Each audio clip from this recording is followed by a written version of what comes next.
챕터 4의 Light and Optics입니다.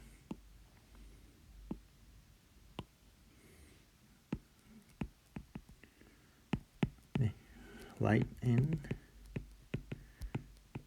Optics. 옵틱스는 이제 뭐 광학이겠죠, 당연히. 라이트가 광인데. 그래서 그러니까 VR이 우리가 뭐 여러 가지 분야가 이제 섞여 있는 분야인데, 그러니까 뭐 당연히 수학에서도 뭐 어느 정도 필요하고요. 그래서 수학 내용 중에 뭐 행렬이 뭐다 이런 거 정도는 간단히 소개를 드렸고, 이제 그 이후 내용은 뭐 대부분 생략했습니다만, 어쨌든 물리학 쪽도 나오고, 그 다음에는 sensation 뭐 이런 게 나온다 그랬죠. 그러니까 sensation and 뭐 perception, 어떻게 인지를 하느냐 뭐 이런 것들. 그러니까 심리학하고 뭐 이렇게 생물학하고 약간 결합되는 그런 분야겠죠. 그렇게 이제 영향을 주는데, 오늘 말씀드릴 내용은 당연히 이 피직스 쪽에 이쪽에 옵틱스입니다. 그래서 광학에 관련된 내용이 되겠습니다. 근데 뭐 이것도 심각하게 하지는 않을 거고요. 그냥 자, 어찌됐건 위에 있는 그림은 이제 광원이 안에 있는 거죠. 그래서 여기 노란색으로 있는 게 이게 어떤 그 라이트 소스라고 해주면 되겠죠. 그러니까 이게 라이트 소스다. 물론 뭐 꼬마 전구 하나가 지금 센터에 이렇게 있다라고 생각해 주셔도 되고요. 그래서 용어를, 그러니까 여기 지금 보면은 이렇게 동심원으로 이렇게 우리가 그리잖아요. 동글동글 이렇게 서클을 계속 그리는데, 제가 똑바로 그렸어야 되는데, 어쨌든 이 서클, 요거가 얘기하는 거는 뭐냐면 이걸 파면이라고 하는데, 저희가 파면을 영어로는 웨이브 프론트라고 합니다. 웨이브 프론트 하고, 그 다음에 여기 이렇게 화살표로 나가는 거 있죠. 이렇게 우리가 그러니까 빛을 그릴 때 빛의 성질을 뭐 이렇게 이야기를 할 때 우리가 두 가지를 다 그리거나 아니면 뭐 하나만 그리거나 뭐 이렇게 하는데, 웨이브 프론트를 그릴 때도 있고 아니면 레이를 그릴 때도 있어요. 그러니까 여기 화살표로 이렇게 한 게 레이고, 웨이브 프론트는 좀 전에 말씀드렸듯이 이런 식으로 많이 나오죠. 그러니까 점광원일 때, 라이트 소스가 어떤 포인트일 때는 뭐 이런 식으로 나타나겠죠. 그렇죠? 그래서 일반적으로 여러분들한테 뭐 빛이 뭐 이런 식으로 비친다, 이렇게 지금 오른쪽 아래 제가 이런 식으로 이렇게 그리면 이건 뭐예요? 레이를 그린 거죠. 근데 레이를 그리는데 이런 경우는 레이가 이렇게 생겼으면은 파면은 어떻게 됩니까? 웨이브 프론트는 뭐 이런 식으로 되겠죠, 그죠? 그러니까 웨이브 프론트는 그 웨이브가 있을 때, 어떠한 이러한 웨이브가 있을 때, 뭐 여기 탑 쪽을, 그죠? 지금 맥시멈 값 쪽을 이렇게 있는 선이라고 해도 되고, 아니면 뭐 이쪽 미니멈 값을 이렇게 이어서 만들 수도 있는 거죠. 그러니까 요거는 지금 레이 중에서도 병렬로 가니까 파랄렐 레이다 뭐 이렇게 우리가 이야기할 수 있겠죠. 제가 이렇게 그리면 어찌됐건, 그러니까 제가 화살표를 그리면 웨이를 얘기하는 거고, 레이하고 수직인 그런 거를 우리가 웨이브 프론트라고 한다. 이렇게 정리를 합시다. 자, 지금 이 그림은 빛이 어떻게 그러니까 다른 미디어를 만났을 때, 이게 어떤 뭐 새로운 미디어인지 뭐 이걸 뭐 물이라고 생각해도 되고요.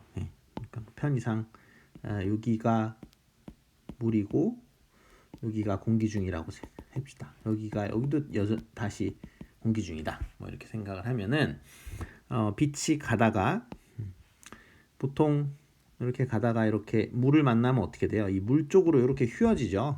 물 쪽으로 휘어지게 되는데, 이런 현상을 우리가 뭐라 그러냐면, 볼까요? 이러한 현상을 refraction이라고 합니다. 우리말로는 굴절이죠. 근데 어찌됐건 굴절을 하던 뭐 말던 간에 나오면서 다시 또 굴절되죠, 그죠? 다시 에어로 나오면서 굴절되는데, 어찌됐건 이거는 트랜스미션 된 거죠. 그러니까 통과한 거죠, 통과, 그죠? 자, 그 다음에 absorption이라는 거는 흡수되는 걸 말하는 거죠. 예, 그래서 이 빛이 밖으로 빠져나오지 못하고 그대로 그 안에 어떤 그 뭐 물 안에서의 어떤 열 에너지 같이 이런 대로 그냥 흡수돼 버린다라는 거고, reflection은 뭐냐면 당연히 잘 아시다시피 reflection은 뭐예요? 여기 이렇게 바깥으로 튕겨나가는 거 반사라고 하죠, 그렇죠? 예, 그래서 reflection은 당연히 반사. 그리고 반사할 때의 특징은 뭐 잘 아시는 거지만 이렇게 해서 이 면에 이 반사하는 면에다가 이 노멀 벡터 뭐 법선 벡터라고 하죠. 그러니까 수직인 그런 면을 그리고 요 입사각하고 요 반사각은 항상 어떻게 돼요? 이거 세타 1, 세타 2라고 하면 편의상 그러면 세타 1하고 세타 2는 항상 같다라는 건 이제 배웠죠, 그렇죠? 반사 될 때는 이거를 뭐 입사각이라고 하고 이건 뭐 반사각이겠죠? 뭐 영어로 하면 뭐 할까요? 뭐 인시던트 앵글하고 뭐 리플렉션 앵글 뭐 대충 이 정도 될 것 같은데 어찌 됐건 근데 이름이 좀 비슷하죠. 영어로 하면 오히려 refraction이고 하나는 reflection이고 하나는 reflection이라서 R하고 L 발음을 연습을 하시면 되겠습니다. 어찌 됐건 반사는 reflection이죠. 그래서 뭐 이런 현상들이 일어난다. 이거는 뭐 다 아는 내용이고요.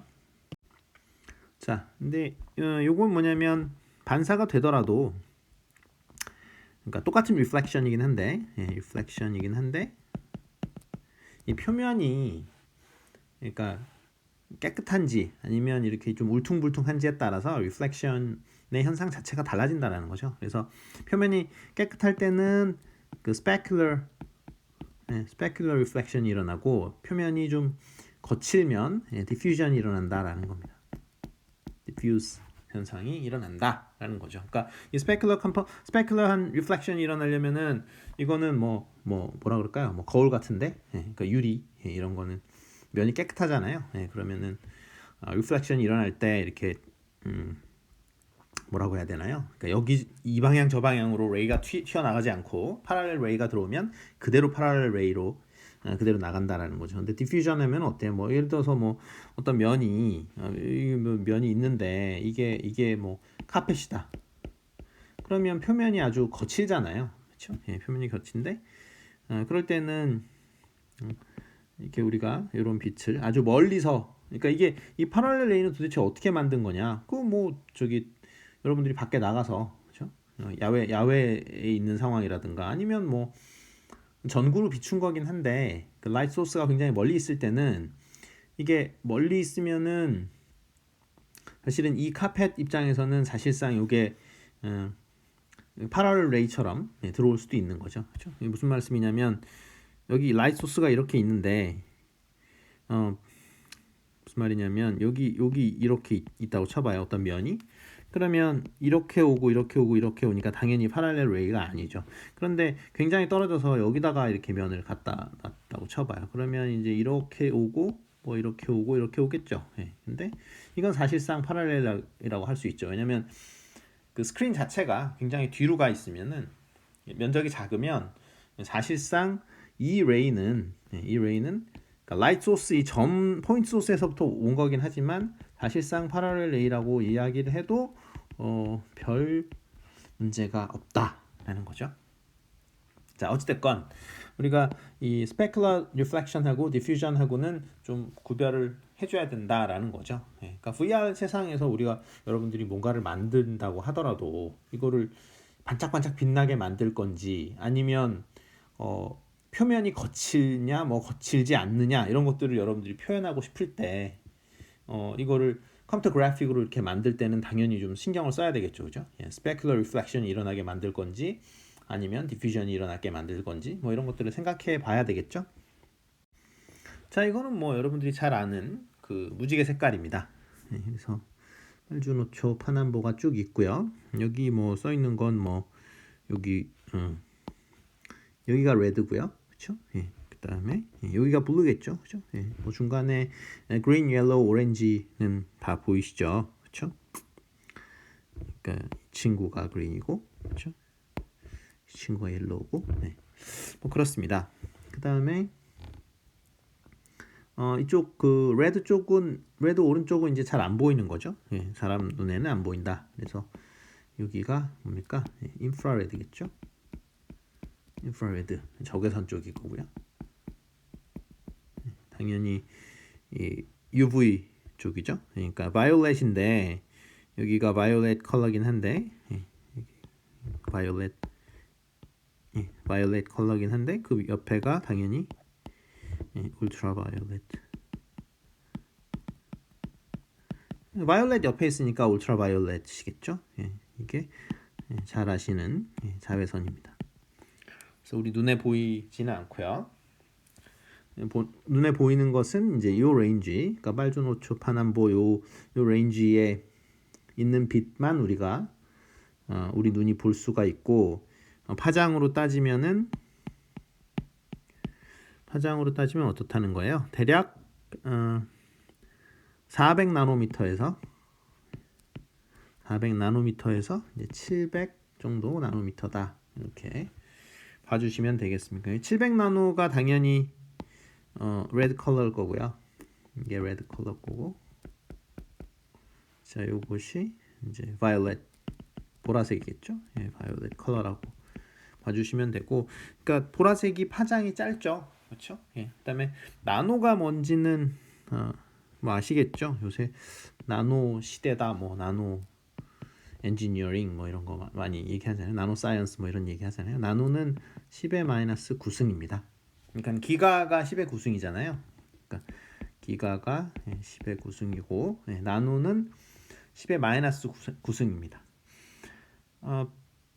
이게 물리학 같은 데서는 단위를 쓸 때 그러니까 파장을 많이 써요. 물리학에서는. 근데 실은 전자공학에서는 주로 이제 프리퀀시 헤르츠를 쓰는데, 그러니까 여러분들이 아시는 공식 중에 이런 게 있어요. 파동에서 나오는 공식 중에 가장 상식적인 공식 중에 하나인데, 이게 V는 F 람다라는 공식이 있습니다. 요거는 속도고요. 사실 뭐 뻔한 공식이긴 한데 괜히 유도하면 더 싫어하니까. 그래서 F는 주파수고요. 그다음에 람다는 파장입니다. 그래서 V는 F 람다라는 공식이 있는데, 사실 빛에서는 어때요? 빛에서는 속도가 이렇게 고정되어 있죠. 그래서 C는 F 람다고, 이 C는 이제 빛의 속도를 얘기하는데 이거는 3 곱하기 10의 8승 미터 퍼 세크입니다. 뭐 이 정도는 뭐 상식으로 다 알고 계실 거라고 믿고, 그럼 빛의 속도가 정해져 있으니 어떻게 되는 거죠? 이게 파장이 정해지면 당연히 프리퀀시는 고정돼 버리죠. 그래서 파장을 이야기할 때도 있고 가시광선을 이야기할 때 400나노 파장을 얘기하면 400나노미터부터 700나노미터까지가 되는 것이고, 예를 들어서 주파수로 이야기를 하면 이 가시광선 영역이 주파수로 따지면은 대략 400에서 800 테라헤르츠입니다. 그래서 주파수로 이야기를 해도 되고 파장으로 이야기를 해도 된다라는 거예요. 숫자를 외우실 필요는 전혀 없습니다. 테라는 이거는 뭐죠? 10의 12승이죠. 여러분들이 뭐 하드디스크나 요새 이렇게 살 때 보면은 뭐 4테라바이트냐 2테라바이트냐 뭐 이렇게 많이 쓰잖아요. 그래서 테라는 10의 마이너스 그러니까 10의 12승이 되겠고요. 마이너스는 뭔가요? 10의 마이너스 12승은 피코인가 그렇죠? 네, 어쨌든 피코는 여기 안 나오니까 일단 뭐 나노 기가 테라 정도만 알아두는 걸로 하죠. 자, 이거는 각각의 라이토스가 빨주노초 파남보 중에 어떤 성분을 더 많이 가지고 있는지 이제 실험을 했다라는 내용이고요. 보시다시피 왼쪽이 웨이브랭스가 짧으니까 이쪽이 바이올렛이겠죠? 이쪽이 바이올렛이고 여기 지금 700 그 나노미터 이쪽이 레드겠죠? 그죠? 여기가 이제 레드 컬러. 레드를 파란색으로 쓰니까 좀 이상하군요. 빨간색으로 씁시다. 레드 컬러라고 보시면 됩니다. 근데 보면은 어때요? 선라이트 같은 경우에, 그러니까 눈 선라이트, 그러니까 낮에 태양빛의 경우에는 상당히 그 모든 주파수 영역에, 그러니까 모든 파장 영역에 에너지가 굉장히 비슷하죠. 네, 그런데 형광등의 경우 플로레센트 여기 있죠. 예, 형광등의 경우는 보면은 오렌지 컬러가 상당히 많다라는 거를 볼 수 있고요. 오렌지나 그린 컬러까지는 많은데 레드나 그 파란색 쪽은 거의 없죠. 그렇죠? 예, 그래서 뭐 그런 특징이 있구나라고 알 수 있고, 그러니까 이런 것들은 그러니까 이게 선라이트가 아닐 때 어떤 문제가 생기는지 뭐 이런 실험 같은 거를 할 수가 있겠죠. 아니면 그러니까 플로레센트 가지고 선라이트를 흉내낼 수는 없는 거죠. 왜냐하면 그 프리퀀시 컴포넌트들의 차이가 있으니까. 그러니까 플로레센트 여러분들이 형광등을 쓰면은 레드나 바이올렛 컬러는 거의 들어오지가 않아요. 거기서는 여기에 또 incandescent light라고 써 있는데 이거는 백열전구입니다. 예, 백열전구 보시면은 어떻게 되어 있냐면 백열전구 이렇게 되어 있죠. 이렇게 쭉 증가하는 이렇게 파장에 따라서 증가하는 거의 뭐 라인 비슷하게 나와 있습니다. 그래서 백열전구는 보면은 어때요? 백열전구는 사실 여러분들이 쳐다만 봐도 약간 노란색하고 빨간색 뭐 이런 식으로 보이죠. 그렇죠? 예, 그래서 그냥 여러분들 예상대로 이게 나온 겁니다. 보시면 바이올렛 컬러는 거의 없고 파란색 쪽도 당연히 거의 없다라고 보시면 되고 거의 대부분의 컴포넌트가 레드나 오렌지에 몰려 있다라고 보시면 되겠죠. 이게 이제 백열전구의 스펙트럼이니까 따라서 보면은 인칸데센트 라이트는 그 플로레센트 라이트에 비해서 레드 컬러가 굉장히 많으면서 사실은 굉장히 뜨겁죠. 그러니까 사실 레드 옆에가 뭐예요? 인프라레드였었죠. 적외선이었잖아요. 그러니까 이게 열이 굉장히 많이 난다라는 것도 왜냐하면 이게 스펙트럼이 지금 뭐 보이진 않습니다만 측정해 보면 인프라레드 성분도 굉장히 많을 거라는 거에 예상이 되죠. 그래서 뭐 이거는 각각의 라이트 소스에 대해서 한번 실험을 해본 겁니다. 그러니까 어떤 프리퀀시 컴포넌트를 가지고 있나, 즉 어떤 또는 뭐 어떤 파장 성분을 가지고 있나. 아까 말씀드렸지만 이 C는 F람다라는 식이 있기 때문에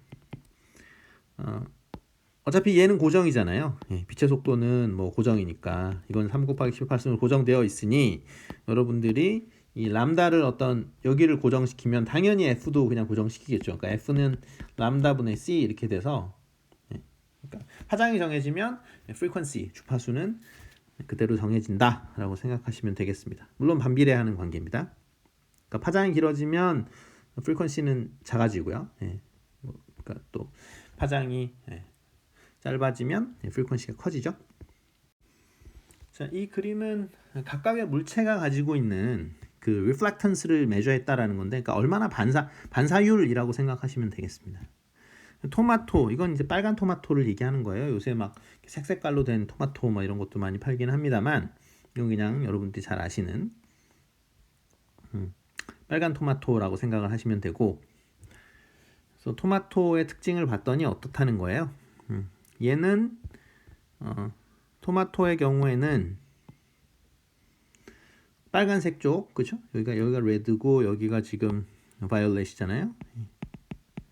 보라색인데 보면은 빨간색 쪽에 그러니까 리플렉턴스가 굉장히 크죠. 그래서 빨간색 쪽을 엄청나게 반사를 하고 나머지 쪽은 반사를 거의 하지 않죠. 그 얘기는 태양빛이 비추더라도, 즉 태양빛이 굉장히 많은 프리퀀시 컴포넌트, 그러니까 빨주노 초파남보 그 7가지 색깔을 전부 다 가지고 있더라도, 그러니까 토마토는 빨간색으로 보이는 거죠. 그 얘기를 나타내는 거고요. 레터스 같은 경우는 보시면 레터스는 보면 한 중간 쪽, 그쵸? 빨주, 노초, 뭐 대충 그 정도, 그 정도의 리플렉션을 굉장히 많이 한다라는 걸 보여줍니다. 그래서 노란색이나 아니면 초록색 쪽을 이제 보여준다라는 거고요. 버터 같은 경우는 보시면 굉장히 리플렉턴스가 굉장히 크죠. 그 얘기는 이게 버터 따라서 좀 다를 것 같은데 버터가 기름기가 있어서 좀 보면은 약간 이렇게 빛을 많이 반사한다라는 거죠. 보면은 토마토보다는 훨씬 더 많이 반사를 하는데 노란색, 빨간색, 그 다음에 노란색, 빨간색 쪽을 굉장히 많이 반사하는 경향이 있다라는 걸 보여줍니다. 어찌됐건 물체에 따라서 그 reflectance가 바뀌죠. 그러니까 여러분들이 뭐 이건 뭐 다 아는 얘기지만 여러분들이 어떤 색깔을 느낀다라는 건 라이트 소스가 그러니까 여러분들이 빨간색을 봤다라는 거는 일단 뭐예요? 어떤 물체가 빨간색이라는 걸 봤다라는 거는 일단 지금 그 물체에 비춰지는 빛의 파장에 그 빨간색 성분이 일단 있는 거고요. 그죠? 예, 그 다음에 그 물체가 빨간색을 리플렉션 시키는 성질이 있는 거죠. 그러니까 그 두 가지가 결합돼야 되는 거죠. 그러니까 예를 들면 토마토가 있는데 여러분들이 백날 파란색 빛만 거기다 비춰봐야 그러면 사실은 그 토마토는 굉장히 어둡게 보인다라는 거죠. 왜냐하면 파란색을 잘 리플렉션 시키지 않는데 파란색을 비춰버리니까. 그러면 그 토마토는 빨간색을 리플렉션을 시키지만 여러분들이 처음부터 보내는 빛에 빨간색 컴포넌트가 없으면 리플렉션 시킬 게 없잖아요. 그러니까 상당히 어둡게 보이겠죠. 다 아시는 내용이지만. 자, 이제 4.2 섹션에 lenses 그죠? 복수형을 써서 단수유는 그냥 렌즈입니다. 자, 렌즈에 대해서 보겠습니다. 그러니까 렌즈는 기본적으로 그 옵틱스에서 무슨 현상을 이용한 거냐면 refraction이죠, 그죠? 그래서 굴절 현상을 그러니까 이용한 겁니다. 그래서 빛이 어떤 다른 물체에 들어가면, 그러니까 공기 중에서 플라스틱이던 아니면 뭐 유리던 아니면 물이던 이런 데에 들어가면 이게 휜다라는 거죠. 그래서 이런 현상들을 알고 있었죠. 근데 이런 물리적인 현상을 안 지가 굉장히 오래됐다는 거예요. 그래서 A번 그림은 이게 지금 BC 700보다 그 이전이거든요. 그러니까 이건 뭐 엄청나죠. 그렇죠? 2700년 전에 이미 누군가 렌즈를 만들었다는 얘기예요. 이 현상을 우리가 알고 있었다라는 거고, 다만 이게 그 책에는 이제 뭐라고 적혀 있냐면 아직 이 렌즈를 누가 이렇게 눈에다 갖다 쓴 건지 아니면 그냥 단순히 장식용인지는 잘 모르겠다. 뭐 이렇게 써놨는데 글쎄요, 뭐 이게 장식같이 다 보이지는 않습니다만 어쨌든 그러니까 이미 2700년 전에 이미 빛이 휜다라는 거, 즉 어떤 유리 같은 걸로 이렇게 만들면 빛이 휜다, 통과하는 빛이 휜다라는 건 굉장히 오래전에 알고 있었던 거죠. 그리고 이 B번 그림은 1403년 그림이라고 합니다. 요 그림은요, 그러니까 1403년 그림인데 이것도 뭐 만만치 않죠, 그렇죠? 그래서 이미 600년 더 전에 600년 전에 이미 화가가 이런 그림을 그렸을 정도니까 이미 노인들한테 돋보기를 만들어 준 상황이에요. 그리고 그 돋보기를 쓰고 있는 노인을 그림을 그린 거죠. 그래서 이 빛의 굴절을 이용한 거는 굉장히 오래됐다라는 겁니다. 우리가 4.1 섹션에 좀 전 이전 섹션에는 주로 반사 얘기를 했잖아요. 뭐 토마토가 빛을 반사한다, 뭐 어쩌고저쩌고. 그건 이제 리플렉션에 대한 얘기를 한 거고, 4.2부터는 리프랙션, 굴절에 대해서 말씀을 드리도록 하겠습니다. 자, 여기서 왼쪽 A번 그림은 위에를 뭐 그냥 에어라고 하고요. 밑에를 그냥 편하게 그냥 워터라고 하죠. 뭐 물이라고 합시다. 물이라고 해도 되고 아니면 플라스틱이라고 해도 되고 아니면 유리라고 해도 되고 그건 뭐 상관이 없어요. 뭐든 간에 or glass. 이렇게. 자, 보시면 여기 초록색은 이 그린 컬러는 뭘 얘기하는 거냐면 그린 컬러는 지금 웨이브 프론트를 얘기합니다. 여기서 웨이브 프론트 화면을 이야기를 하는 거고요. 여기 빨간색 점선으로 이렇게 그렸잖아요. 휘어지는 거. 이거는 뭡니까? 이거는 레이입니다. 그래서 여기 이렇게 들어가는 게 이제 이렇게 휘어져 나오는 거죠. 그래서 여기서 나타내는 거는 그러니까 레이가 이렇게 휘어지죠. 근데 마찬가지로 사실 웨이브 프론트도 휘어지긴 했습니다만 우리가 보통 많은 경우에 이제 레이만 그리는데, 그래서 오른쪽 그림 보면 레이만 그려져 있죠. 그래서 레이만 그리는 경우가 많은데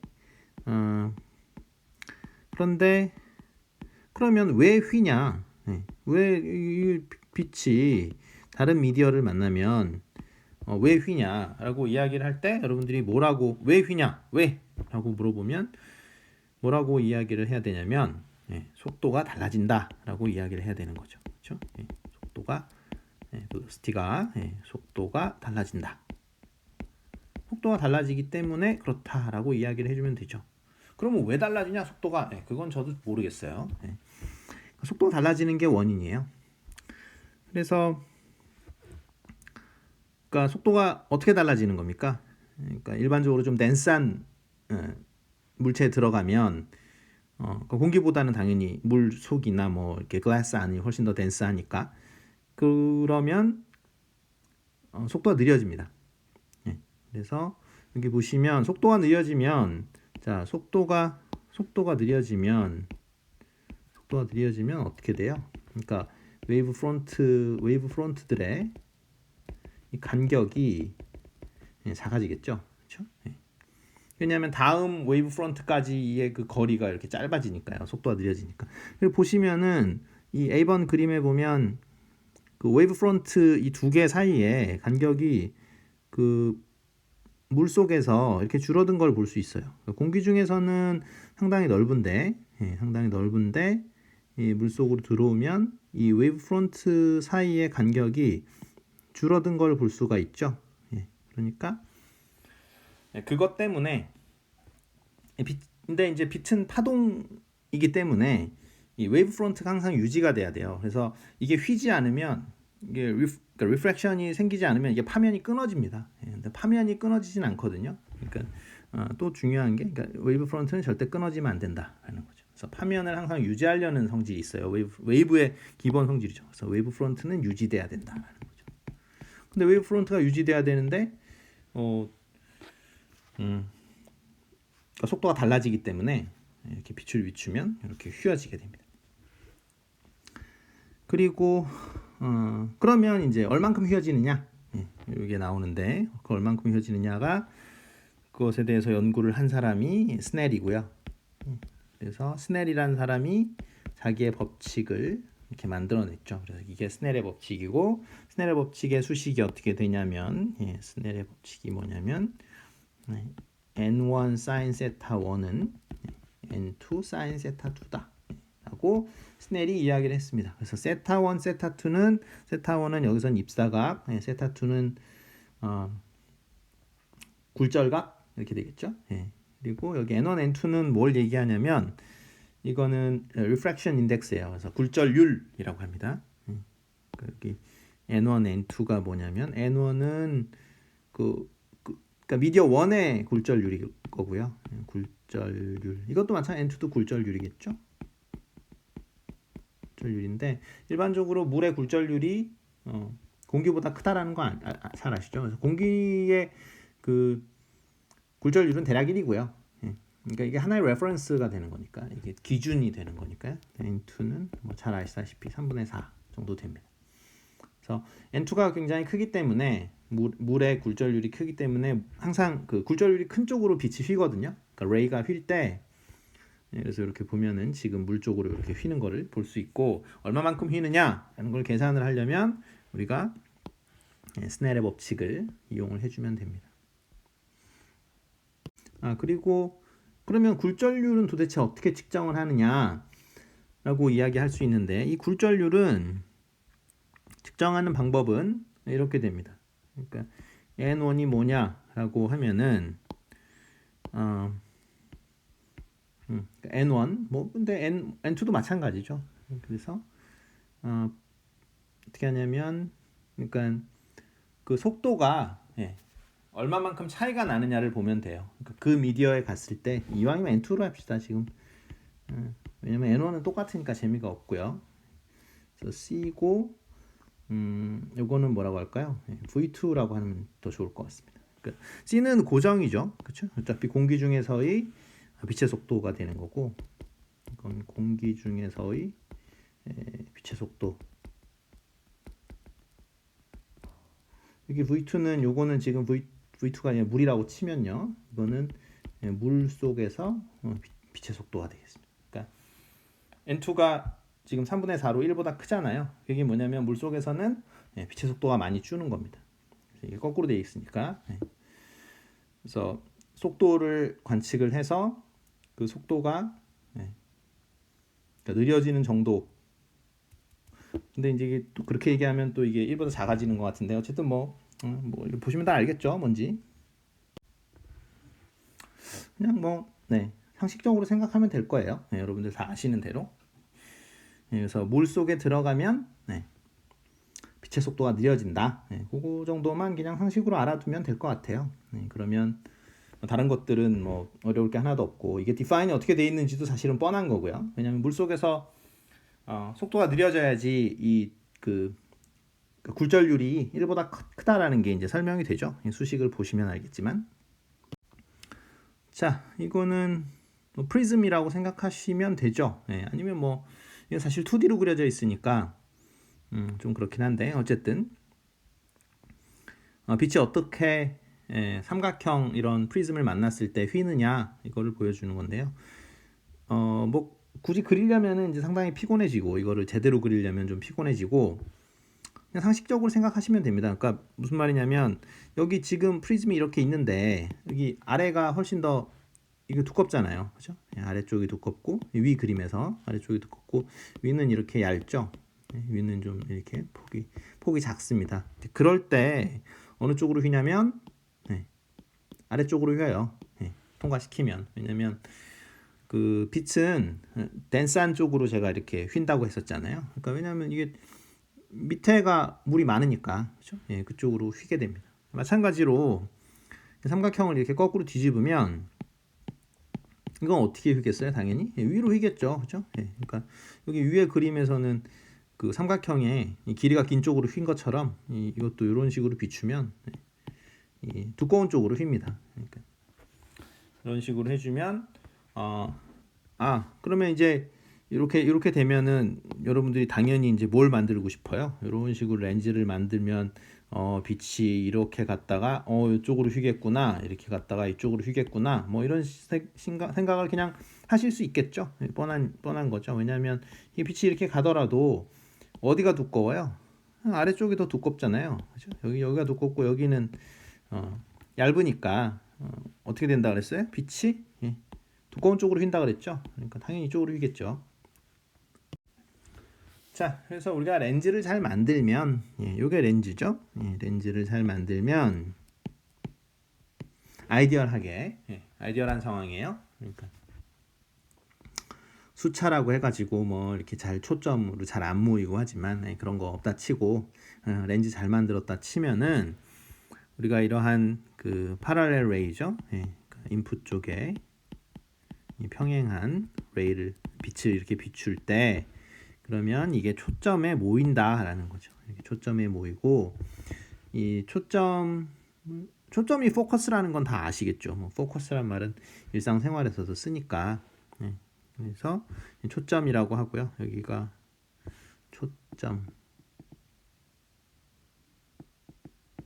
초점이라고 하고 포커스. 그다음에 초점 거리를 F라고 하는데요. 그러니까 포커스니까 거기서 F를 따와가지고 F를 초점 거리라고 한다. 그건 우리 말이고 영어로는 focal length라고 합니다.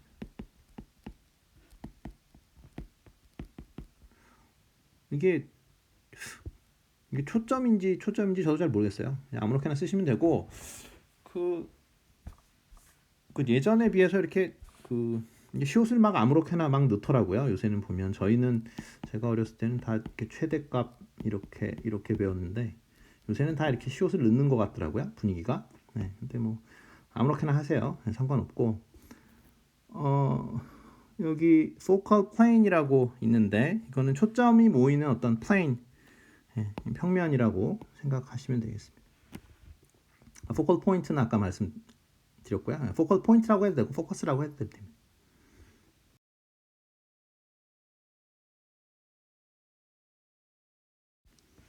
자, 그래서 우리가 그 굴절 현상을 이용을 해서 이제 렌즈를 만들었을 때 빛이 뭐 어디에 모이느냐. 그러니까 아까 말씀드렸듯이 그러니까 렌즈를 이렇게 만들면 이게 이렇게 파랄렐 레이를 하면은 요거는 이제 이렇게 그 초점에 모이죠. 그렇죠? 예. 포커 포인트였나요? 예. 초점에 모이는데 그러지 않고 이거는 지금 어떤 상황이냐면 어떤 오브젝트가 굉장히 멀리 있는 거예요. 물체가 굉장히 멀리 있는 거죠. 광원이. 그렇지 말고 이 오브젝트를 굉장히 만약 당겼다. 그러니까 여기 지금 오브젝트가 이렇게 있는데 뭐 촛불이라고 생각을 할까요? 네, 촛불인데 이거를 엄청 가까이 당긴 거예요. 굉장히 멀리 무한대로 인피니티로 놓은 게 아니고 나름대로 당겨서 렌즈와의 거리를 S1으로 맞췄을 때 어떻게 되겠느냐라는 거죠. 여기 지금 S1이거든요. 네, 여기가 S1이고 이 디스턴스가 S2입니다. 그러면은 뭐 그려 보면은 어떻게 된다는 거예요? S1분의 1 플러스 S2분의 1 이것이 F분의 1이 되더라라는 겁니다. 여기서 F는 아까 말씀드렸던 초점 거리입니다. 이 초점 거리는 어떻게 측정하는지 알죠? 그러니까 파랄렐 레이를 쏴가지고 평행한 레이를 쏴서 그 모이는 지점, 그거를 이제 초점 거리라고 하는데 보시면은 뭐 몇 가지 예를 들어볼까요? 뭐 예를 들면 뭐 S1이 무한대다. 그러면 어떻게 되는 거예요? 이런 그냥 할까요? F는 뭐가 됩니까? S2가 되겠죠, 그렇죠? 그러니까 무한대에 촛불을 여러분들이 갖다 놓으면 어디에 빛이 모이냐면은 그 초점 거리에 빛이 모인다라는 거죠. 그렇지 않은 경우는 뭐 그렇게 안 되고요. 그다음에 여기 그 리얼 이미지라고 있는데 리얼 이미지라고 써놨죠. 리얼 이미지라고 써놨는데 이거는 이 위치에다가 여러분들이 스크린을 갖다 놓으면 이게 이제 불 다 꺼놓고 만약에 실험을 하는 거죠. 불 다 꺼놓고 촛불 오브젝트 쪽에다가 촛불 갖다 놓고 그다음에 여기 리얼 이미지라고 이렇게 이제 써 있는데 그 얘기는 이 위치에다가 S2 위치에 여러분들이 스크린을 갖다 놓은 거예요. 갖다 놓으면 그 촛불의 모양이 거기에 정확히 비춰진다라는 거죠. 거기에 상이 생긴다라는 거죠. 이미지라는 거는 우리말로 번역할 때 상입니다. 상이라고 번역을 해서 그러니까 여기 리얼 이미지라고 하면은 우리나라 책에는 이렇게 실상이 맺힌다 뭐 이런 식으로 이야기를 합니다. 요거는 어떤 상황이냐면 그러니까 S1분의 1 플러스 S2분의 1은 F분의 1 이 공식을 계속 쓰는 건데 그러니까 여러분들이 촛불을 그러니까 S1을 너무 당긴 거죠. 그래서 S1이 지금 F보다 작은 경우에요. 그러면은 보시면 문제가 생긴다라는 게 금방 보이죠. 이 식에서 보면 S1이 F보다 작아버리면 이게 지금 그러면 어떻게 돼요? 그러니까 S1분의 1이 F분의 1보다 크죠. 그러면 이 식에서 지금 좌변이 우변보다 크니까 S2는 네거티브가 돼야 되잖아요. 그러니까 이게 지금 S2가 네거티브가 되는 게 도대체 뭐냐? 뭐 이렇게 되는데 말 그대로 S2가 네거티브가 되면 오히려 왼쪽에 상이 생기는 거예요. 근데 이게 상이 생기는 게 아니고 여기 보면은 virtual image라고 써 있죠. 그래서 이게 virtual image가 생긴다. 근데 그러니까 이거는 뭐냐면 말 그대로 virtual image이기 때문에 여러분들이 불을 다 꺼놓고 이 실험을 만약 하신다면, 그러니까 뭐 실험할 수 있겠죠. 그러니까 불 다 끄고 렌즈 갖다 놓고 촛불 갖다 놓고 그 촛불을 물론 그 렌즈의 초점 거리를 여러분들이 아시는 상황에서 이 렌즈 초점 거리보다 더 가깝게 갖다 놓는 거예요. 촛불을 가깝게 갖다 놓고 이제 이게 어떻게 상이 맺히는지를 보면은 실제로 상이 맺히는 거를 여러분들이 찾아볼 수 없다라는 거죠. 그리고 버추얼한 이미지가 그러니까 이게 뭐 여기 바깥 여기 안에 여기다 이거 뭐 여러분들 눈이 있다면은 이 버추얼 이미지를 관찰할 수 있다라는 겁니다. 그러니까 이게 뭐예요? 이게 여러분들이 딱 보면은 이게 바로 magnification이죠. 확대요, 확대. 돋보기. 그거 생각하시면 돼요. 그러니까 돋보기는 그러니까 저도 뭐 돋보기를 써야 될 것 같긴 한데 근데 어쨌든 그 할아버지 할머니들이 쓰시는 돋보기를 딱 보시면 되죠. 그러니까 오브젝트가 있는데 이 돋보기를 쓰게 되면 어떻게 됩니까? 사람 눈은 여기 있죠, 그렇죠? 눈은 여기 있잖아요. 그러면은 물체가 커 보이죠, 그렇죠? 여기 보시면은 여기 오브젝트가 여기 있는데 버추얼 이미지는 그 뒤에 굉장히 큰 게 생기잖아요. 그러니까 이 눈이 볼 때는 굉장히 뭔가 굉장히 크게 이렇게 확대해 주는 역할을 한다는 볼록 렌즈니 확대 뭐 이렇게 여러분들이 쉽게 생각하지만 어찌됐건 그 버추얼 이미지가 생기는 그 위치 그곳은 정확하게 그 S2의 위치에 생기게 됩니다. 근데 주의할 거는 이것은 버추얼 이미지이기 때문에 여러분들이 불 끄고 실험을 혹시나 하신다면 뭐 아무도 할 사람 없겠지만 그 스크린에 갖다 놓으면은 그런 버추얼 이미지 그 S2 자리에다가 여러분들이 스크린 갖다 놓으면은 촛불이 보이냐? 안 보여요. 그러니까 이거는 눈이 착각을 하는 거지 버추얼한 거니까 리얼 이미지가 아니잖아요. 그러니까 실상이 아니고 여기서 버추얼 이미지는 우리말로는 다 허상이죠. 허상. 그렇죠? 여기서 그러니까 버추얼 이미지를 우리말로 번역을 할 때 허상이라고 번역을 하고요.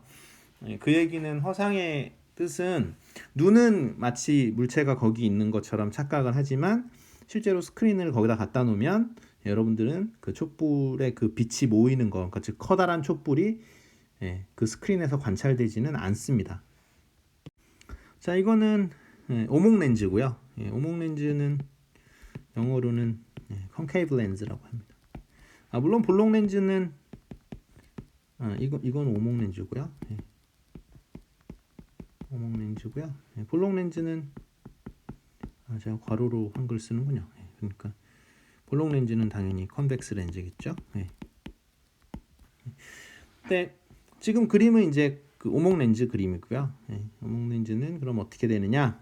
그러니까 파랄렐 레이를 평행한 레이를 여러분들이 집어넣어 버리면 빛이 당연히 이렇게 퍼져 버리겠죠. 뒤에서는 퍼져 버리는데 그러면 여기서는 초점거리 f를 어떻게 디파인 해야 되냐? 그러니까 약간 여기로 디파인 해야 된다는 거죠. 그러니까 약간 그 네거티브 그게 S2가 생기는 것처럼 그러니까 포컬 포인트에 실제로 빛이 모이는 겁니까?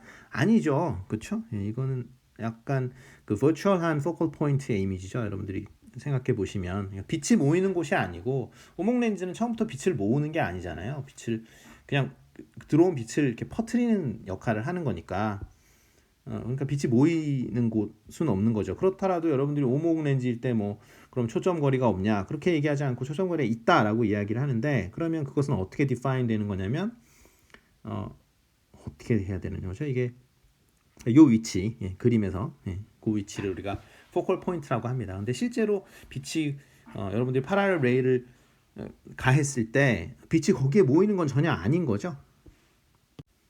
그러니까 오른쪽 사이드에 그 렌즈의 오른쪽 사이드에 있는 사람은 그냥 뭘 느끼는 거예요? 뭐 빛이 이렇게 여기 눈이 이쪽에 있으면 그렇죠? 그러면 이 렌즈가 있다라는 사실을 모른다 어떤 사람이 그러니까 눈이 여기 있는데 눈이 오른쪽에 있는데 렌즈가 있다는 사실을 모르는 사람은 저쪽에 이 초점거리 이쪽에 어떤 점 광원이 있구나 저기서 누가 빛을 비추네 근데 빛을 어떻게 비춘다고 생각해요? 파랄렐 레이를 비추는 게 아니라 어떤 포인트 소스가 있는 게 아니냐 점 광원이 있는 게 아니냐 그렇게 착각을 하게 되겠죠. 디옵터라는 게 있습니다. 디옵터 라는 게 있는데요. 이거는 어떻게 디파인 되냐면 F분의 1이에요. 그래서 그러니까 볼록 렌즈는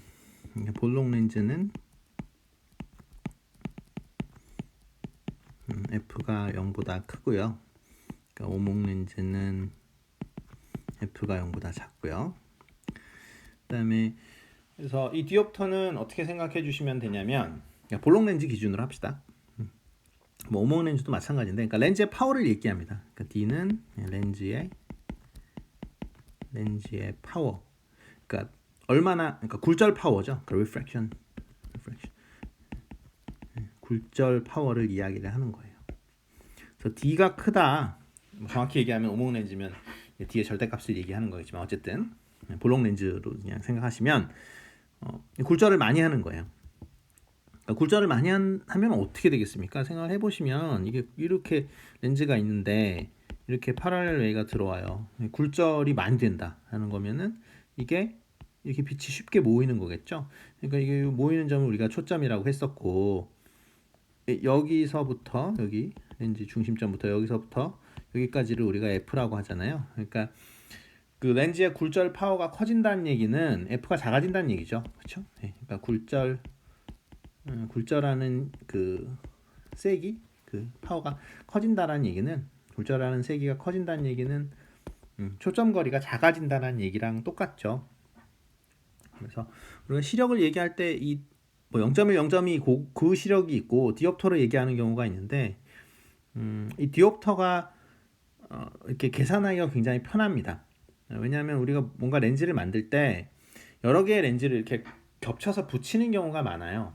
근데 우리가 흔히 그 시력 검사할 때 그 시력하고 이 디옵터하고는 1대1로 대응이 잘 되지는 않는데, 그래서 제가 여기서 그 컨버전 룰을 말씀드리기가 어려워요. 인터넷 찾아보면 나오는데 엄청 복잡해요. 근데 이 디옵터는 사실은 물리학적으로는 디옵터가 훨씬 더 쉽게 정의가 되어 있습니다. 그냥 초점 거리분의 1이에요. 그러니까 뭐 이건 뭐 너무나 쉽죠. 그리고 디옵터가 커지면, 그러니까 초점 거리는 작아지는 거죠. D는 F분의 1이니까요. 그래서 그러니까 디옵터가 크면 클수록 이 빛을 잘 휘는 성질이 있다. 그리고 이 디옵터의 강점은 뭐냐면, 이 렌즈 지금 이 그림에서처럼 렌즈의 그러니까 빛을 휘는 정도, 요것을 우리가 합쳐서 이 네 개의 렌즈를 예를 들어서 여러분들이 쭈루룩 붙여서 뭔가 렌즈를 커다란 렌즈를 만들었다. 그러면 그 combined 렌즈에, 그러니까 이 합친 렌즈에 combined 렌즈에 디옵터가 얼마냐라고 물어볼 수 있는데, 이거는 각각의 디옵터의 썸이 됩니다. 자, 그래서 예를 한번 들어보면, 여기에 이 그림에서 여기 볼록 렌즈의 디옵터를 2라고 하고, 이 볼록 렌즈의 디옵터를 5라고 하고, 이 오목 렌즈의 디옵터는 여기 마이너스 2라고 하고요.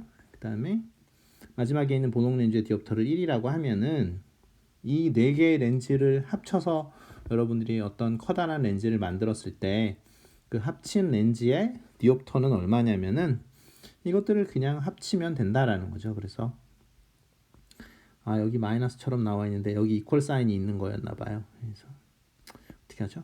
다 지워버립시다. 그래서 6이 정답이 되겠습니다. 그렇죠? 여기 2하고 2하고 이렇게 없어지니까요. 자, 지금부터 말씀드릴 내용은 수차, 그러니까 렌즈의 오차를 얘기하는 겁니다. 그래서 4.3 섹션에 optical aberration, R이 하나 더 있군요. aberration. 그래서 첫 번째로 그림에서 소개를 하는 것은 chromatic aberration입니다. 제가 R을 또 빼먹었네. aberration. 그러니까 이건 뭐냐면, chromatic aberration은 뭐냐면, 이게 그림 그대로예요. 그러니까 렌즈를 만들었는데 이 빨주노초 파남보 그 색깔마다, 그러니까 파장이 다 바뀌잖아요. 그러니까 파장에 따라서 굴절률이 다 다르다라는 거예요. 그러니까 우리가 굴절률을 그냥 우리가 그냥 N이라고 이렇게 썼잖아요. 이 굴절률. 근데 이렇게 쓰면 안 된다라는 거죠. 이렇게 쓰는 게 아니고, 실제로 이 굴절률이라는 것이 파장에 따른 함수라는 거죠. 이 굴절률이 파장의 함수라는 거죠. 그러니까 무슨 소리냐면, 빨간색의 굴절률하고 보라색의 굴절률하고 다르다라는 거예요. 그리고 일반적으로 파장이 짧을수록, 그러니까 파란색일수록 좀 더 많이 휜다라는 거죠. 보시면은 그림에서 파란색은 초점 거리가 굉장히 짧은데 빨간색은 초점 거리가 상당히 길죠. 그래서 이 파란색하고, 그러니까 뭐 색깔마다 어쨌든 그게 이제 파장이 다 달라지는 건데, 파장에 따라서 초점 거리가 다르다. 따라서 우리가 이제 렌즈 디자인을 하면은 어떤 뭐 이렇게 뚜렷한 상을 보고 싶은데 그렇지 못한 경우가 있는데, 그것의 하나의 원인이 chromatic aberration 때문이다라는 거죠. 위에 그림은 그 포커싱이 잘 돼 있죠. 근데 밑에 그림은 포커싱 초점이 잘 안 맞은 티가 나는데 이게 지금 chromatic aberration 때문에 벌어진 일이라고 하네요. 자, 이거는 이제 또 하나의 그 완벽하지 않은 수차를 보여주는데요. 이거는 spherical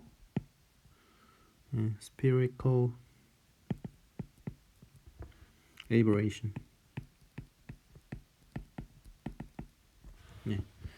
근데 이 스피어라는 게 뭔지는 다 아시잖아요. 이 스피어가 공이죠, 공. 스피어가 공을 얘기하잖아요. 그러니까 2D에서는 서클이고, 그죠? 그러니까 서클은 서클이라고 하면은 이거는 2D고요. 스피어는 3D잖아요. 그러니까 이제 제가 이렇게 저는 강의를 하는 입장이라서 제가 공을 그려드릴 수는 없고, 그래서 어쨌든 요거를 요렇게 잘라가지고 렌즈를 만든다라는 거죠. 이렇게 자르고 여기 이렇게 자르고 그래서 두 개를 여기랑 이렇게 붙이면은 렌즈가 되는 거죠. 근데 그렇게 해서 만든 거를 이제 스피리컬 렌즈라고 하는데, 스피리컬 렌즈라고 하는데 그렇게 만들어 놓으면은 일반적으로 어떤 현상이 일어나냐면 렌즈의 바깥쪽 이 레이는 굉장히 많이 휘어요. 굉장히 많이 휘고 그러니까 많이 꺾여요, 빛이. 그리고 이 렌즈의 중간쯤을 통과하는 빛은 별로 안 휘어요. 그래서 얘는 이쪽으로 바깥으로 빠져버린다라는 거죠. 그래서 보시면은 얘는 여기에 상이 맺히는데 이 굉장히 렌즈의 가장자리에 그 빛들은 상이 이쪽에 맺히죠. 그러니까 이게 어떤 커다란 이미지, 그러니까 뭐 어떤 뭐 점 하나는 모르겠는데 어떤 뭐 여기 뭐 이렇게 사람이 있다고 치면은 어떻게 해야 되나요? 그러니까 여기 이렇게 사람이 이렇게 있다고 치면은 몸통 부분은 뭐 초점이 뒤에 맺히는데 머리랑 다리 쪽으로 생각하면 앞에 이렇게 빛이 보이는 뭐 이런 현상이 일어난다는 거죠. 이거를 뭐라 그러냐면 spherical aberration이라고 합니다. 그러니까 이건 spherical 렌즈를 만들면 이렇게 된다라는 거죠. 그 spherical 렌즈를 그러면 만들지 말아야 되느냐? 그렇죠. 이 spherical aberration을 줄이려면은 이 곡면이 뭔가 문제가 있다라는 거예요. 그러니까 바깥쪽이 너무 많이 휜다라는 거죠. 그러면 스피리컬 렌즈를 안 만들고 면이 스피리컬하지 않은 렌즈를 만들려니까 어스피리컬 렌즈라는 걸 만들어야 되겠죠. 보통 이제 어자 붙이면은 다른 거잖아요. 그러니까 어스피리컬 렌즈를 만들어야지 그게 이제 해결책이 되는데 어스피리컬 렌즈. 근데 이런 것들은 뭐 좀 더 비싸지겠죠, 가격이. 그러니까 동그란 데서 자르는 게 아니고 동그란 공 만들어서 자르는 게 아무래도 편하잖아요. 근데 그게 아니고 그렇게 면을 만들면 이런 수차가 생긴다, 렌즈 수차가 생긴다, 에이버레이션 현상이 생긴다라는 겁니다. 자, 이거는 그냥 뭐 optical distortion이라고 그냥 써 있는데 이건 뭐 이 이름 가지고는 설명을 할 게 없죠. 그냥 어차피 우리가 지금 하는 게 계속 옵틱스 얘기니까요, 광학 얘기니까 특별히 이 제목 가지고 할 건 없고, 여기서의 디스토션은 2D 이미지에 대한 겁니다. 그러니까 인풋이 2D 이미지일 때 2D라는 게 뭔지는 다 아시죠? 가로, 세로, X축, Y축 이렇게 있는 거를 우리가 2D라고 하죠. X축, Y축. 3D는 뭐 X축, Y축, G축이 있는 거죠. 그러니까 높이축이 하나 더 추가된 그런 상태고, 그러니까 가로, 세로만 있는 거 이제 2D죠.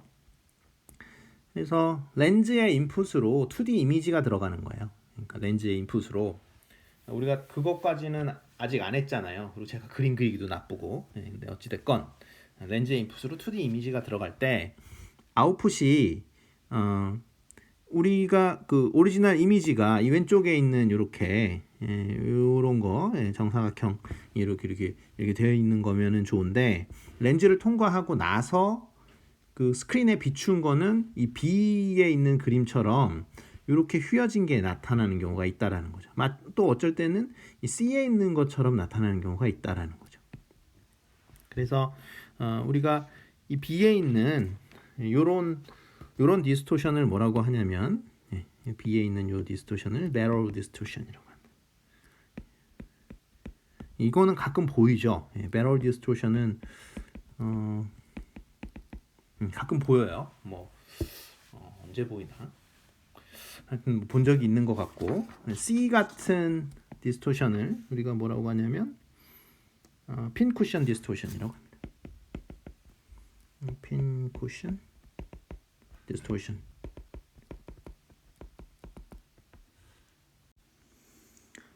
아래 그림도 똑같이 하시면 돼요. 그러니까 A라는 어떤 이게 A는 오리지널 이미지고요. A는 오리지널 이미지고, 그러니까 렌즈를 통과한 다음에 스크린에 비춰봤을 때 렌즈 통과한 거를 스크린에 비춰봤는데 원래는 이게 그렇죠? 그러니까 반지름이 커지는 정도가 일정했었는데 그렇지 않고 뭐 이런 식의 어떤 스크린에 여기 비춘다 이런 거를 우리가 그러니까 바깥쪽이 훨씬 더 좁아지는 그런 디스토션을 우리가 배럴 디스토션이라고 하고 C처럼 오히려 바깥쪽이 넓어지는 이러한 디스토션을 핀 쿠션 디스토션이라고 합니다. 특히나 이 배럴 디스토션이나 핀 쿠션 디스토션은 우리가 여러분들 헤드 마운티드 디스플레이 이거 뒤집어 쓰셨을 때 HMD 뒤집어 쓸 때 이렇게 뭐 위를 쳐다보기도 하고 아래를 쳐다보기도 하고 그러잖아요. 그러면은 상당히 많이 관찰되는 디스토션이고 실제로 VR 헤드셋을 만드는 업체들은 이거를 줄이려고 노력을 굉장히 많이 하게 돼요. 그리고 상당히 해결하기 어려운 것 중에 하나입니다. 이거는 지금 배럴 디스토션이 일어난 그런 이미지입니다. 자, 이거는 뭐에 대한 설명이냐면 또 수차죠. 렌즈에 의한 어떤 완벽하지 않은 뭐 이런 그런 현상들 중에 대표적인 게 astigmatism이라는 게 있습니다. 우리말로는 난시예요, 난시. 난시 교정을 받으시는 분도 많이 있죠, 그렇죠? 이 현상은 가로 쪽 그 이미지하고 세로 쪽 이미지하고 초점 거리가 틀린 겁니다. 그러니까 뒤에 한번 그림을 보시면요. 오리지널 이미지가 이제 여기 왼쪽 위에 이렇게 있는데 여기 보면은 horizontal 포커스만 맞춘 경우에는 그 가로 쪽에는 노이즈가 거의 없잖아요. 근데 블러링이 굉장히 심하게 일어나는 게 점이 벌써 지금 여기 I에 AIO 적혀 있는데 여기 점이 여기 지금 세로 쪽으로 굉장히 뚱뚱해져 있죠. 그래서 버티컬하게는 포커싱이 하나도 안 맞는 거예요. 그러니까 세로 방향은 하나도 안 맞고 가로 방향은 포커싱이 잘 맞았죠. 그렇죠? 마찬가지로 이 버티컬하게 포커스가 맞았다는 얘기는 이 I에 있는 요 점이 여기 보면은 굉장히 이렇게 넓적하게 되어 있는 걸 볼 수 있어요. 그러니까 버티컬 쪽은 포커스가 맞았는데 호리존털 쪽, 그러니까 이 가로 방향은 포커스가 안 맞는 거죠. 그래서 우리가 적당히 컴프로마이즈를 하게 되면은 난시 교정 같은 걸 하게 되면 이제 뭐 이렇게 되는 거죠. 그래서 난시를 스티그마티즘이라고 하는데 이 난시 같은 경우는 이제 VR에서는 이것도 굉장히 어려운 문제 중에 하나로 알려져 있습니다. 왜 그러냐면 여러분들 난시 교정 안경을 쓰시는 분들은 그냥 자기가 쓰는 안경 맨날 쓰면 되잖아요. 그러니까 난시 교정이 항상 되는 거죠. 그런데 이게 VR 헤드셋 같은 경우는 항상 자기 것만 쓰는 게 아니고 이게 남의 것도 쓸 수 있잖아요. 뭐 공용으로 사용을 한다든가 막 이래버리면 그러면 공용을 그러면 난시 교정을 계속 해줄 건가?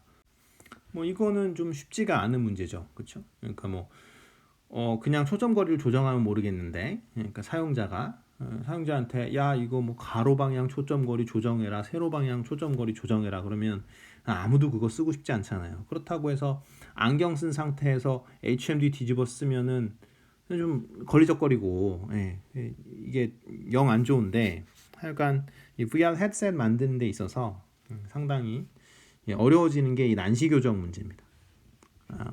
astigmatism 문제입니다. 4.4 섹션에 The Human Eye. 아이고 제가 대문자로 써버렸네요. 그냥 씁시다. 그래서 우리 눈의 구조를 한번 살펴보도록 하겠습니다. 그러니까 처음에 우리가 반사 봤었죠. 그 다음에 굴절 봤었고요. 그러니까 그거는 빛 위주로 살펴봤었고, 그 다음에 렌즈 봤죠. 그 다음에 그러니까 렌즈는 어떻게 보면 시스템이죠. 그렇죠? 그러니까 빛은 어떻게 보면 시그널이고요. 그 다음에 렌즈의 어떤 그 퍼펙트하지 않은 그런 수차, 렌즈 수차에 대한 여러 가지 현상들, 뭐 chromatic aberration 뭐 이런 것들을 배웠고요. 다음으로 이제 배우는 거는 어떤 최종적으로 도달하는 거죠. 그러니까 우리가 렌즈를 왜 만들겠습니까? 우리가 뭐 똑바로 보려고 하는 거잖아요. 그러니까 우리 눈이 어떻게 생겨 먹었는지 그런 것도 한번 살펴보도록 하겠습니다. 그래서 코니아라는 말이 나오는데요. 이거는 그냥 상식적으로 알아두시죠. 코니아가 뭐냐면 각막입니다. 각막. 그래서 코니아 각막이고요. 그 다음에 렌즈라고 하는 거는 수정체입니다. 그 다음에 여기 뒤에는 그냥 이미지 서피스가 뒤에 맺힌다라고 했는데, 뭐 여기쯤에 이제 어쨌든 스크린에 맺히는 거니까 여기 막막이 있겠죠. 그렇죠? 네, 막막을 영어로는 뭐라 그러냐면 retina라고 얘기를 합니다. 근데 이게 좀 발음을 좀 조심하는 게 좋을 것 같은데요. 이왕 배우는 거 똑바로 배우는 게 좋으니까. 이 I가 묵음입니다. 그래서 I를 발음을 하지 않아요. 그래서 retina라고 하면은 발음이 틀린 거고요. 예. I를 발음을 하지 않아요. 그래서 retina라고 읽어주시면 그게 맞습니다. 예. 그래서 retina가 아니고 retina다. 그 다음에 여기 이제 수정체가, 그러니까 렌즈라는 게, 이게 이제 사람은, 우리 렌즈는 그런 기능이 없지만 이 렌즈가 두꺼워졌다가 얇아졌다가 하는 거죠. 그래서 여기 근육이 있어가지고, 여기 이렇게 근육이 있어서 이 근육이 이렇게 밀면은 두꺼워지고요, 잡아당기면 얇아지고, 뭐 이렇게 이 근육이 일을 합니다. 그래서 렌즈 두께가 사람은 계속 바뀐다 하는 거죠. 그러니까 수정체의 두께가 두꺼워졌다가 얇아졌다가. 자, 그래서 우리 눈에서 도대체 빛이 어디서 제일 많이 휘는지를 보고 싶은 거예요. 그래서 보면은 뭐 5가지 물질이 있는데, 이걸 뭐 전부 다 얘기하고 싶진 않고, 여기 바깥이 에어죠, 당연히. 그 다음에 여기 잘 안 보이긴 합니다만 코니아예요. 각막입니다. 각막이고, 여기 렌즈가 있죠. 여기 수정체입니다. 물론 이제 눈 안에, 그러니까 수정체하고 여기 이제 수정체가 있고, 여기 이제 끝에 각막이 있는 건데, 그렇죠? 코니아. 그 안에 뭐 다른 액체들이 좀 들어 있어요. 뭐 aqueous fluid가 있고, 뭐 vitreous fluid가 있고, 뭐 그런데 뭐 그거는 뭐 이따 치고, 보시면은 그 각각의 굴절률들을 나타낸 겁니다. 보면 뭐 1.009가 에어고요, 뭐 1.376이 코니아고. 그래서 여기서 여러분들한테 제가 말씀드리면 어디서 빛이 제일 많이 휘겠어요? 빛이 많이 휘는 곳은 굴절률 차이가 클 때 휘죠. 그러니까 여러분들이 수정체가 1.4니까 여기서 빛이 많이 휘겠다라고 생각하시면은 틀린 거죠. 그렇죠? 여러분들이 어디서 빛이 제일 많이 휘냐라고 제가 물어봤는데, 여러분들이 이거 딱 보고 이거 1.413이니까 여기서 빛이 제일 많이 휘겠네? 라고 생각하면 틀린 거죠. 왜냐하면 이 수정체 주위에 있는 것들에서 N3하고 N5는 1.4하고 굉장히 값이 비슷해요. 그러니까 굴절률이 차이가 별로 안 나기 때문에 빛이 많이 휘지 않습니다. 빛이 제일 많이 휘는 곳은 당연히 각막에서 많이 휘겠죠. 그러니까 사실 정확하게 얘기하면은 이 공기하고 각막은 맞닥뜨려 있는데, 공기의 굴절률은 1밖에 안 되는데 각막의 굴절률은 1.376이기 때문에 굴절률의 차이가 매우 큽니다. 그러니까 빛이 가장 많이 휘는 곳은 우리 눈에서 빛이 가장 많이, 그러니까 빛을 모으게 하는 역할을 하는데, 눈이 가장 그 빛을 많이 휘게 하는 그 부분은 각막이 되겠죠. 자, 이 그림은 지금 뭐 우리 눈이 잘 워킹하고 있는 거예요. 그러니까 굉장히 멀리 물체가 있는 상황이고, 수정체가 잘 일을 해서 수정체 두께가 적당해서 여기 망막에 상이 정확하게 맺히는 거를 보여줍니다. 이건 normal operation 보여주는 거예요. 이 그림은 이제 물체가 멀리 있는 게 아니고 너무 가까이 왔어요. 그러니까 이 물체 어떤 뭐 이게 점에 가까운 이 물체인데 이게 눈 입장에서는 너무 가까이 오니까 얘가 그 보여주는 빛이 얘가 뭐 어쨌든 뭐 선라이트를 뭐 지금 반사하든지 뭐 하여튼 램프에 있는 빛을 반사하든지 간에 이 물체가 우리 눈한테 쏘아주는 그 빛이 레이가 어때요? 파랄렐 레이, 그러니까 평행한 레이가 아니고 다이버징 하고 있죠. 그러니까 바깥으로 이렇게 하니까 어떻게 돼요? 우리의 눈이 얘를 좁혀가지고 이게 초점이 맞게 해줘야 되는데 얘가 너무 빛이 다이버징 하다 보니까 우리 렌즈가 좀 더 두꺼워야 되는데 지금 충분히 두껍지 않은 거죠. 그러면은 상이 이 뒤에 맺힌다라는 거죠. 그러니까 이거 너무 가까이 오면은 오히려 그러면 보통의 경우는 어떻게 돼요? 자동적으로 이렇게 두꺼워집니다. 두꺼워져서 잘 보여요. 네. 근데 이제 어른이 되면은 이 근육이 말을 잘 안 들어가지고 가까이 물체가 이렇게 다가와 버리면 잘 안 보이죠. 그래서 이게 그러니까 젊은 사람은 이게 그러니까 수정체가 알아서 두꺼워지는데 늙은 사람들은 잘 안 돼요. 그래서 저 같은 경우는 돋보기를 쏴야죠 뭐. 수정체가 이렇게 렌즈가 두꺼워져야 되는데 자동으로 두꺼워지지 않으니 앞에다가 이렇게 볼록 렌즈를 하나 갖다 놓는 거죠. 그래야 포커싱이 되겠죠.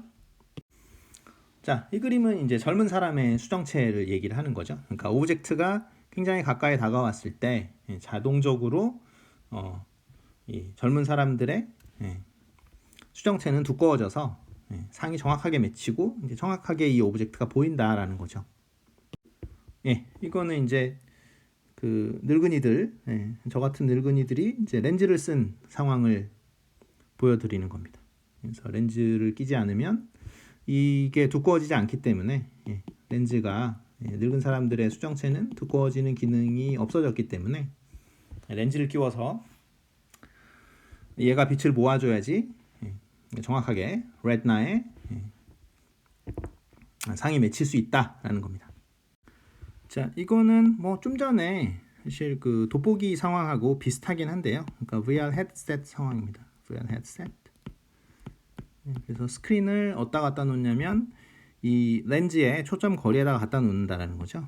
그러면은 상이 잘 맺히기도 하고 우리가 요 스크린에 있는 거를 여기 왼쪽에 있는 이 스크린에 있는 거를 이제 눈에 보여주는 게 목표인데 여러분들이 VR 헤드셋을 썼을 때 이 VR 헤드셋에 렌즈가 있다라는 걸 인지하는 건 아니잖아요. 그걸 알고 있는 건 아니고 이 빛이 그냥 이렇게 들어오는 거예요. 그러니까 평행하게. 그러니까 사람 입장에서는 그냥 빛이 평행하게 들어오는 거죠.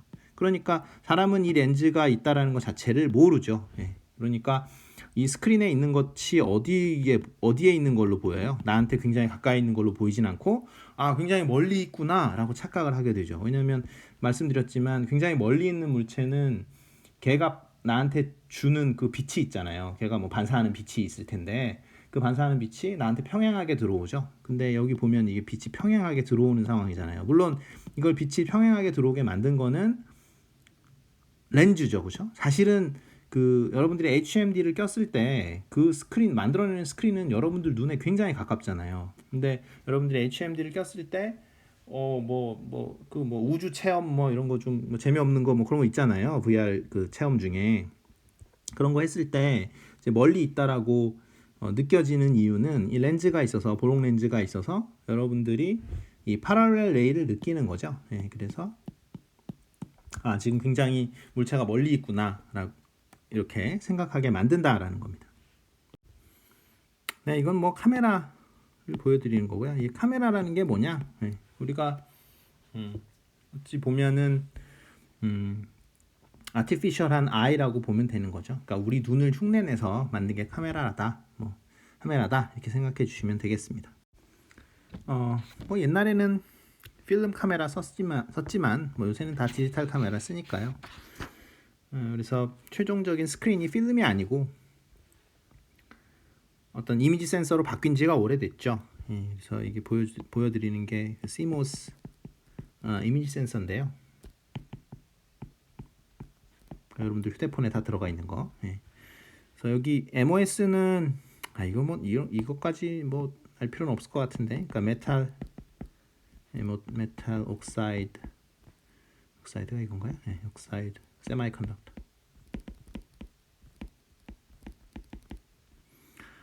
네, 그래서 이거 메탈이야 뭐 당연히 뭐 금속이고요. 네, 옥사이드는 산화막을 이야기를 하는 거고, 그러니까 어쨌든 산소에 관련된 옥시즌 생각하시면 되고요. 네, 거기서 오고요. 그러니까 옥시즌 할 때 오라고 생각하시면 되고, 세마이컨덕터는 뭐 잘 아시다시피 반도체입니다.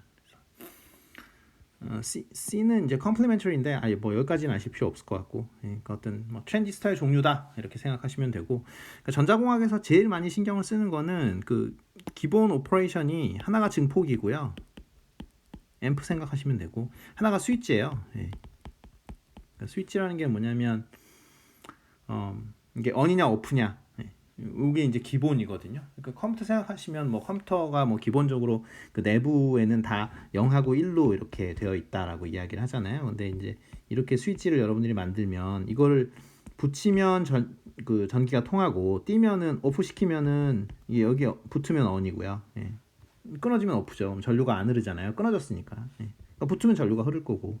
근데 이 오퍼레이션을 어떻게 빨리 할 건가? 그럼 이게 스위치잖아요. on and off 하는 거. 그러니까 붙였다가 뗐다 하는 거. 이게 이제 스위치인데, 이 스위치를 어떻게 하면 작게 만들까가 기본이거든요. 근데 그거를 만들 때 이제 메탈 옥사이드 세마이컨덕터 구조로 만들어요. 그래서 이건 뭐 너무 깊이 들어가면 안 되니까, 어쨌든 전자공학에서 가장 신경 쓰는 문제가 증폭 아니면 스위치인데, 요새는 컴퓨터의 시대니까, 그렇죠? 여러분들 휴대폰도 사실상 컴퓨터로 바뀌어 있는 상황이고, 그러면 그 내부적으로 가장 중요한 게 뭐냐? 스위치를 어떻게 잘 만드느냐, 이게 이제 중요한 거죠. 중요한 문제고, 그게 사실은 우리나라가 굉장히 잘 하고 있는 분야 중에 하나인 거죠. 자, 이거는 지금 그 어퍼처 세팅을 보여주는 건데요, 카메라에. 그러니까 어퍼처라는 게 뭐냐면 조리개예요, 조리개. 그러니까 빛의 그 양을 조절을 하는 거죠. 그래서 왼쪽 위에 그림은 조리개가 이제 굉장히 크게 있는 거고, 요거는 이 오른쪽 아래에 있는 거는, 얘 같은 경우는 이제 거의 빛이 잘 안 들어오겠죠, 그죠? 근데 그 조리개를 굉장히 닫아 놓은 형태고요. 근데 조리개를 이렇게 크게 열어 놓은 형태는 그 빛이 많이 들어와서, 그러니까 제가 지금 정확하게 얘기하는데, 여기 왼쪽 위에 이런 케이스. 그러면은 이거는 빛이 많이 들어오겠죠, 그렇죠? 조리개가 상당히 열려 있는 거고, 이 오른쪽은 이제 오른쪽 아래는 굉장히 닫혀 있는 경우인데, 이렇게 열려 있는 경우는 빛이 많아서 좋아요. 일단 빛이 많이 들어온다, 당연히 그렇겠죠. 근데 빛이 많아서 좋은데, 이러면은 우리가 배웠던 여러 가지 그 수차들 있죠. 에이버레이션 현상들이 많이 일어납니다. 에이버레이션 현상은 아까 생각해 보시면 그 가장자리에서, 그러니까 뭐 핀쿠션 그런 디스토션 생각하시던지, 아니면 배럴 디스토션 생각을 하면은 그건 2D 이미지에서 일어났던 거잖아요. 그게 점이면은 전혀 상관이 없는 거죠. 그러니까 우리가 풀 스크린을 보고 싶을 때 이 옆에 가장자리 화면이 찌그러지는 뭐 이런 현상들이 일어나는 거잖아요. 그러니까 그런 현상들은 조리개가 훨씬 더 많이 열려 있을 때 굉장히 많이 일어나는 현상이죠. 대신에 빛이 많기 때문에 밝은 이미지를 만들어낼 때는 뭐 이런 세팅이 필요한 거죠. 그래서 그 어퍼처 세팅을 보여드리는 그림이었습니다. 여기까지 하겠습니다.